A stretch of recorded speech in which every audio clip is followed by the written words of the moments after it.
मित्रांनो, 1 मे 1932 रोजी डॉक्टर बाबासाहेब आंबेडकरांनी लोथियन कमिशन पुढे एक वेगळी मतपत्रिका ठेवली. 1 मे 1956 रोजी भाषिक प्रांतरचना या विषयावर डॉक्टर बाबासाहेब आंबेडकरांचे राज्यसभेमध्ये भाषण झाले. 1 मे 1960 रोजी मराठी भाषिक महाराष्ट्र राज्याची निर्मिती झाली. म्हणून हा दिवस महाराष्ट्रामध्ये महाराष्ट्र दिन म्हणून साजरा केला जातो.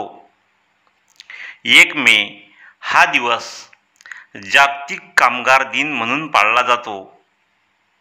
मित्रांनो, 2 मे 1950 रोजी डॉक्टर बाबासाहेब आंबेडकरांनी नवी दिल्ली येथे बौद्ध धर्मावर पहिल्यांदाच जाहीर भाषण केले. 2 मे 1954 रोजी नागपूरमधील विदर्भ साहित्य संघाला डॉक्टर बाबासाहेब आंबेडकरांनी भेट दिली.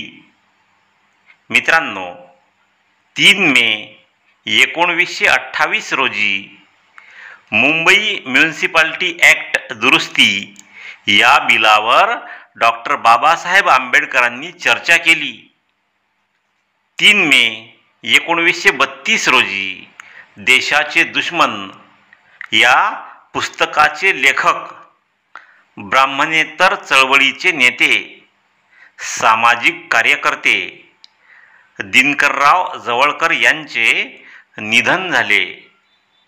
3 मे 1936 रोजी नागपूर येथे डॉक्टर बाबासाहेब आंबेडकरांचे भव्य स्वागत करण्यात आले.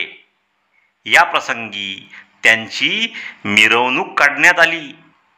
तसेच महानगरपालिकेच्या वतीने त्यांना मानपत्र देण्यात आले. मित्रांनो, हा व्हिडिओ तुम्हाला आवडला असल्यास कृपया व्हिडिओला लाईक करा, व्हिडिओ आपल्या मित्रांमध्ये शेअर करा, तुमच्या चांगल्या कमेंट्स मला पाठवा आणि पहिल्यांदाच या चॅनलला भेट दिली असल्यास कृपया या चॅनलला सबस्क्राईब करा आणि बेल आयकॉनला प्रेस करून त्याला ऑलवर सेट करून ठेवा, म्हणजे मी अपलोड केलेला प्रत्येक व्हिडिओ तुमच्यापर्यंत लवकरात लवकर पोहोचेल. भेटूया पुढील व्हिडिओमध्ये आणि तोपर्यंत जय भीम, जय भारत.